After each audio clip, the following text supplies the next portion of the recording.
All right, so here we go. So yet again, the Stalker 2 dev team gets busy responding to your biggest questions like when will we see binoculars or night vision goggles added to the game or at all? And when will the first big patch actually drop? And what about that roadmap and major content updates? We're talking about stuff beyond fixes and one major feature missing from the game that is actually finally being talked about that we need to dive into and your top comments. Let's dive into this right now. Starting right here, check it out. Here's the question: patch today or later this week? Can you let us know? And the response from the dev team is this: most likely won't be ready today, later this week. So that's when we can expect the first patch to actually roll out. And if you missed what was included in that patch, I have that in a previous video. I'll try to link that in the description below for you guys so you can check that out. But you know what? They also kind of revealed their bigger priority list as well. Check it out. It says A-Life is the main one.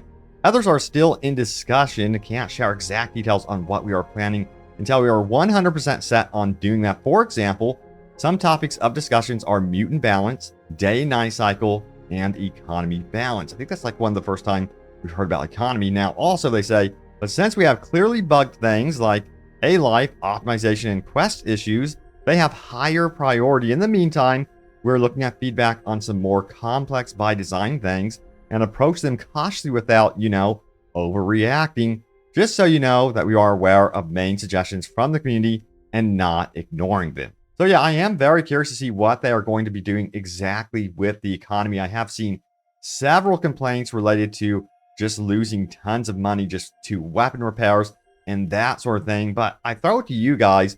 What would you like to see adjusted when it comes to the economy in the game? Or do you think it's fine as it stands? And there's two big features that players want to see, and that is binoculars and night vision goggles. In fact, we have this post out here. He's mocking me. He's mocking my lack of night vision goggles. I know he is. Even in death, he remains superior, for he has night vision goggles and I don't. I can't. I'm the loser here. You want night vision goggles? Well, too bad. But in all seriousness, we did get some replies from the dev team about this one. And yes, Molt has returned, chiming in here saying, even though we have discussions ongoing about issues with visibility in the game, I wouldn't expect major things like binoculars being added fast, maybe in future bigger patches after hotfix period, but I can't say for sure.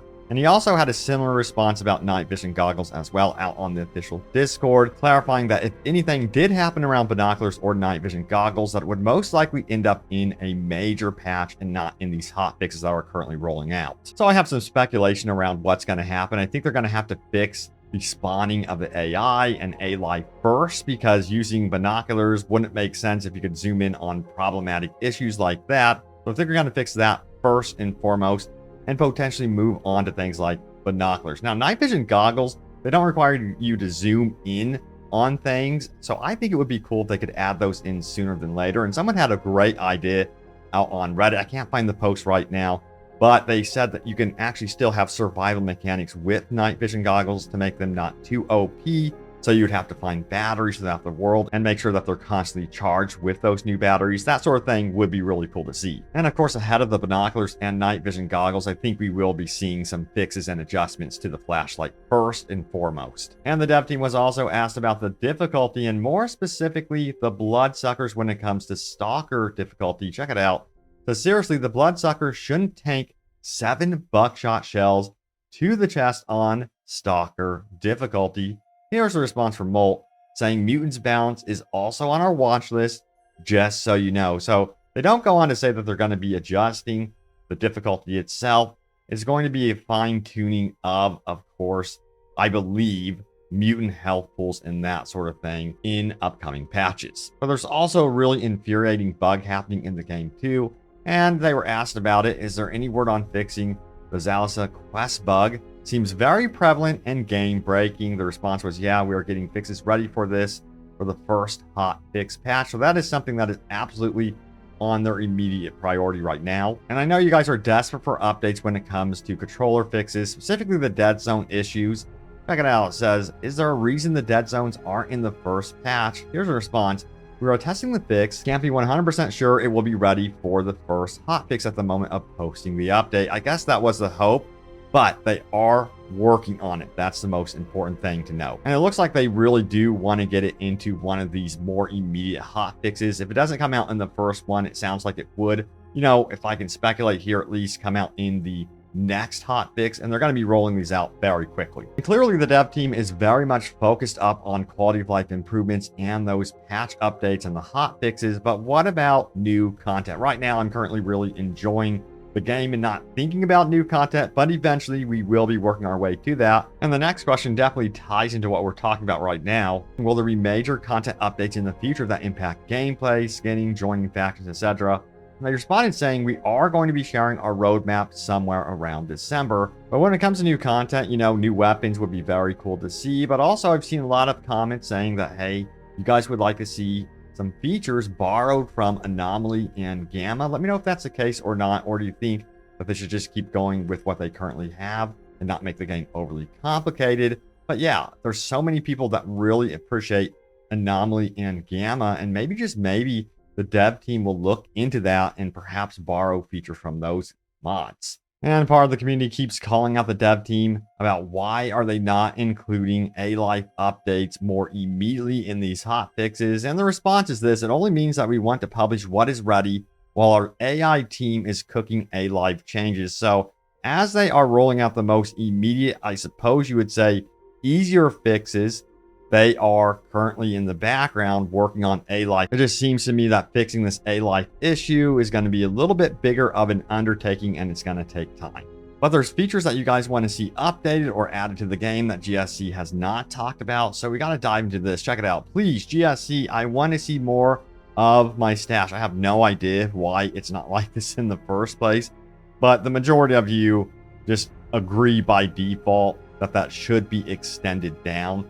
It's just such a pain. Now, also, we have a response here. Worst part is when you try to drag something over to an open slot, and if you get a little too close to the top or bottom edge, it just insta scrolls all the way to the top or bottom.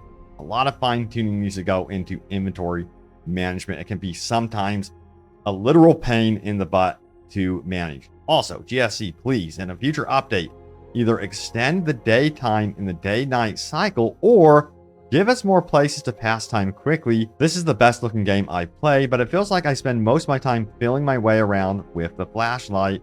And he says, which isn't helping by the flashlight beam only going about as far as I can reach. But in that post, he mentioned something that no one is really discussing. Yes, we've talked about the day and night cycle, the issues with that nighttime feels too long, but we need more resting places, more rest spots to be able to have the freedom to choose before going on like missions or even side quests. We get to a spot or like, you know what, I want to actually try to stealth this during the nighttime, or I have an idea, being able to make your own camp. I think that would be very, very cool to see. And this one feature needs to be added to the game desperately. We're talking about ledge grabbing and climbing. We have a brand new mod that was recently released, and honestly, the more I've played the game, the more frustrated I have become by not being able to hop over like simple waist-high structures. It is infuriating, let me tell you what.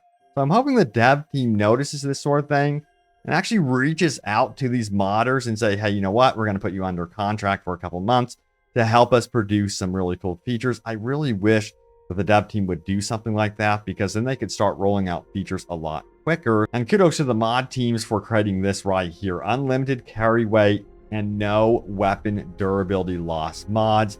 This, of course, does make the game easier, but some of you don't want to have to manage that sort of thing. But when it comes to weapon durability, I kind of like that realism in the game. You got to be very, very aware of that when heading out on the field. Some feel like it's too oppressive, and that needs to be adjusted. But let me know how you guys are feeling about it, or if you're going to try out these mods or not. So what do we got going today in the comments section? Let's check it out together. Always love reading your guys' comments. Leave them down below, because I could end up reading them right here in a future video. So what do we got first? We got, at the moment, I'm in a military checkpoint that's empty, but as soon as I walk into any building, 4 to 5 guys spawn right outside the door, already looking for me. Yeah. That's not normal. Let me tell you what, that can really hurt the immersion of this game. And once that's fixed, I really do feel like the game is going to actually feel entirely different. So yeah, I'm really hoping that we hear more and more about what exactly they're going to be doing with the A-Life update. All right, what's next? I had A non-stop stream of enemies spawned in one of the bases, bandits, soldiers, and piggies. I ended up killing over 50 enemies just to pick up a stash. As far as I know, they're still spawning in and fighting each other. Man, it almost sounds like you created your own horde mode in the game, you know? Might as well embrace it, I guess. All right, next up, we have this one right here. I feel like the Stalker 2 devs really miss an opportunity by not hiring some of the anomaly modders on their team. Yeah, you know, it's a shame. I don't know why they didn't do it.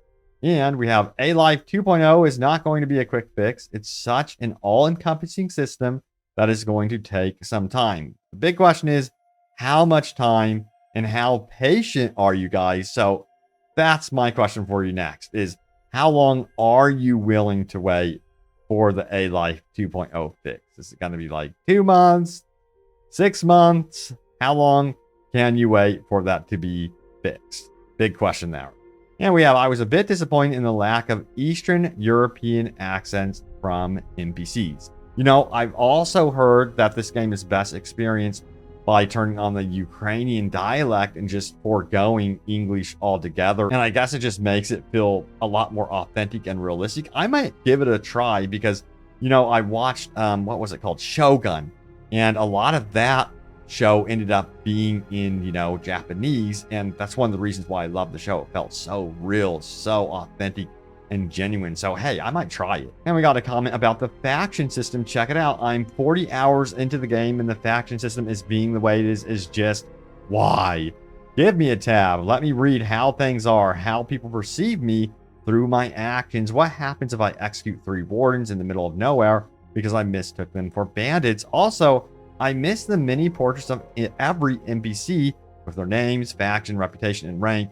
Was it rank that said professional or whatever? Plus, the gigantic inventory on my screen, I really hate how tiny it is now. Plus, why in the flying F we don't have an encyclopedia? I collect thousands of artifacts. I should write them down somewhere on that tablet. And we could even make something a la Dead Island 2, where I need to kill 5 to 10 birds to get more data on it. That would be actually very cool. But I definitely get where you are coming from when it comes to the faction and reputation system. The feedback is just not there. I also get so paranoid about if I should kill certain enemies out in the world and how that's going to influence things. There's very minimal feedback, and I'm not too sure if it's intentional that they want to keep things obscure in that nature. But yeah, I think they definitely need to tell us what is going on with faction relations more and more through some sort of separate faction menu system. All right, so there it is, the latest happenings around Stalker 2. Thank you all so much for watching. Stay tuned here for more news and updates. As always, I have you guys covered on this one. Look out for also, I am hoping, crossing my fingers, that I can really get onto Path of Exile 2, because yeah, I've played that game already. I've played hours and hours of it at events, and let me tell you what, I really do believe that one's going to be something special. So look out for more coverage on that one on the channel in time. But thank you so much for watching, and I will see you all next time. Take care.